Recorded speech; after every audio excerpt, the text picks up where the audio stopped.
Welcome to Indian recipe Kannada. ಇವತ್ತು ನಾನು ಪಾಲಕ್ ಪಲ್ಯ ಹೆಂಗ್ ಮಾಡೋದಂತ ಹೇಳಿ ತೋರಿಸ್ತೀನಿ. ಜಸ್ಟ್ 10 ನಿಮಿಷದಲ್ಲಿ ನಿಮಗೆ ಪಾಲಕ್ ಪಲ್ಯ ರೆಡಿ ಆಗುತ್ತೆ. ಈ ಪಾಲಕ್ ಪಲ್ಯ ಬಂದು ನೀವು ಚಪಾತಿ ಪೂರಿಗೆಲ್ಲ ತಿನ್ಬೋದು, ತುಂಬಾ ಸೂಪರ್ ಆಗಿರುತ್ತೆ.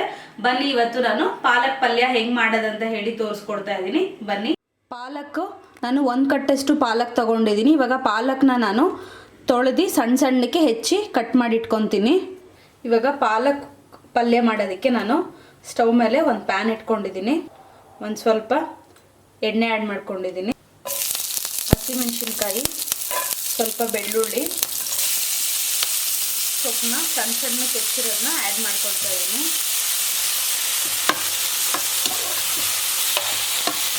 ಸ್ವಲ್ಪ ಉಪ್ಪು ಆ್ಯಡ್ ಮಾಡ್ಕೊಂಡಿದ್ದೀನಿ. ಫ್ರೈ ಆಗಲಿ, ನಾನೇನು ನೀರೇನು ಹಾಕಿಲ್ಲ. ಒಂದು ಸ್ವಲ್ಪ ಹೊತ್ತು ಎಣ್ಣೆಲೇ ಫ್ರೈ ಮಾಡ್ಕೊಳ್ಳೋಣ. ಒಂದು ಅರ್ಧ ಭಾಗ ಪಾಲಕ್ ಬೆಂದಮೇಲೆ ಸ್ಟವ್ ಆಫ್ ಮಾಡ್ಕೊಬೇಕು. ಅಷ್ಟರಲ್ಲಿ ಇವಾಗ ನಾನೊಂದು ಪೌಡರ್ ರೆಡಿ ಮಾಡ್ಕೊತೀನಿ ಪಲ್ಯಕ್ಕೆ. ಕಡಲೆಕಾಯಿ ಬೀಜ 1 ಸ್ಪೂನ್ ಹಾಕ್ಕೊಂಡಿದ್ದೀನಿ. ಎಳ್ಳು ಅರ್ಧ ಸ್ಪೂನ್ ಹಾಕ್ಕೊಳ್ಳಿ. ಎಳ್ಳು ಹಾಕೋದ್ರಿಂದ ಟೇಸ್ಟ್ ಚೆನ್ನಾಗಿರುತ್ತೆ. ಚೆನ್ನಾಗಿ ಹುರ್ಕೊಬೇಕು. 1 ಸ್ಪೂನಷ್ಟು ಕಡಲೆ ಹಿಟ್ಟು, ಇದನ್ನು ಮಿಕ್ಸಿಯಲ್ಲಿ ಹಾಕಿ ನಾನು ಪೌಡ್ರ್ ಮಾಡ್ಕೊಳ್ತೀನಿ.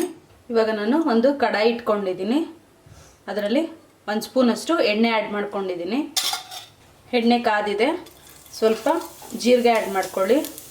ನೋಡಿ, ಧನಿಯಾ ಬಂದು 1/4 ಸ್ಪೂನ್ ತೊಗೊಂಡಿದ್ದೀನಿ ಅಷ್ಟೇ. ಚೆನ್ನಾಗಿ ಹಿಂಗೆ ಕೈಯಲ್ಲಿ ಉಜ್ಜಿ ಧನಿಯಾನ ಆ್ಯಡ್ ಮಾಡ್ಕೊಳ್ಳಿ. 2 ಒಣಮೆಣ್ಸಿನ್ಕಾಯಿ, ಸ್ವಲ್ಪ ಬಟರ್ ಹಾಕ್ಕೊಂಡಿದ್ದೀನಿ. ಹಸಿಮೆಣ್ಸಿನ್ಕಾಯಿ, ಶುಂಠಿ, ಬೆಳ್ಳುಳ್ಳಿ ಇಷ್ಟನ್ನು ಸಣ್ಣ ಸಣ್ಣಕ್ಕೆ ಹೆಚ್ಚಿ ಆ್ಯಡ್ ಮಾಡ್ಕೊಳ್ಳಿ. ಸ್ವಲ್ಪ ಅರಿಶಿನ ಪುಡಿ, ಅರ್ಧ ಸ್ಪೂನು ಚಿಲ್ಲಿ ಪೌಡರು, ಧನಿಯಾ ಪೌಡರು ಅರ್ಧ ಸ್ಪೂನ್. ಇವಾಗ ಈರುಳ್ಳಿ ಆ್ಯಡ್ ಮಾಡ್ಕೊಳ್ಳೋಣ. ಈರುಳ್ಳಿ ಫ್ರೈ ಆದಮೇಲೆ ಟೊಮೆಟೊ ಆ್ಯಡ್ ಮಾಡ್ಕೊಳ್ಳೋಣ. ಟೊಮೆಟೊ ನಾನು 1 ಟೊಮೆಟೊ ತೊಗೊಂಡಿದ್ದೀನಿ, 1 ಈರುಳ್ಳಿ ತೊಗೊಂಡಿದ್ದೀನಿ. 1 ಕಟ್ಟು ಪಾಲಕ್ಗೆ ನಾನು ಮೆಷರ್ಮೆಂಟ್ಸ್ ಹೇಳ್ತಾ ಇರೋದು. ಈರುಳ್ಳಿ ಟೊಮೆಟೊ ಚೆನ್ನಾಗಿ ಫ್ರೈ ಆಗಿದೆ. ಸ್ವಲ್ಪ ಉಪ್ಪು ಆ್ಯಡ್ ಮಾಡ್ಕೊಂಡಿದ್ದೀನಿ. ನಾನು ಪಾಲಕ್ಗೆ ಮಾತ್ರ ಅವಾಗಲೇ ಒಂದು ಸ್ವಲ್ಪ ಉಪ್ಪು ಹಾಕಿದ್ದೆ, ಪಾಲಕ್ ಬೇಯೋದಕ್ಕೆ. ಕಡಲೆಕಾಯಿ ಬೀಜ ಮತ್ತು ಎಳ್ಳು, ಕಡಲೆ ಹಿಟ್ಟನ್ನ ನಾನು ಹುರ್ಕೊಂಡಿದ್ನಲ್ಲ, ಇವಾಗ ಆ ಪೌಡರ್ನ ಆ್ಯಡ್ ಮಾಡ್ಕೊಳ್ತಾ ಇದ್ದೀನಿ. ಸ್ವಲ್ಪ ನೀರು ಹಾಕ್ಕೊಳ್ಳಿ. ಇವಾಗ ನಾನು ಪಾಲಕ್ಕು ಬೇಯಿಸಿದ್ನಲ್ಲ, ಪಾಲಕ್ ಆ್ಯಡ್ ಮಾಡ್ಕೊಳ್ತಾ ಇದ್ದೀನಿ. ಲಾಸ್ಟಲ್ಲಿ ಒಂದು ಸತಿ ಒಗ್ಗರಣೆ ಮಾಡ್ಕೊಳ್ಳೋಣ.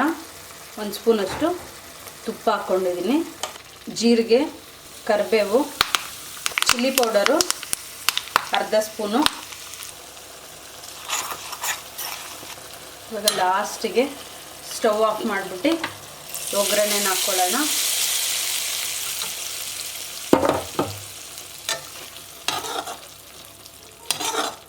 ಸೂಪರಾಗಿ ನಮಗೆ ಪಾಲಕ್ ಪಲ್ಯ ರೆಡಿ ಆಯಿತು.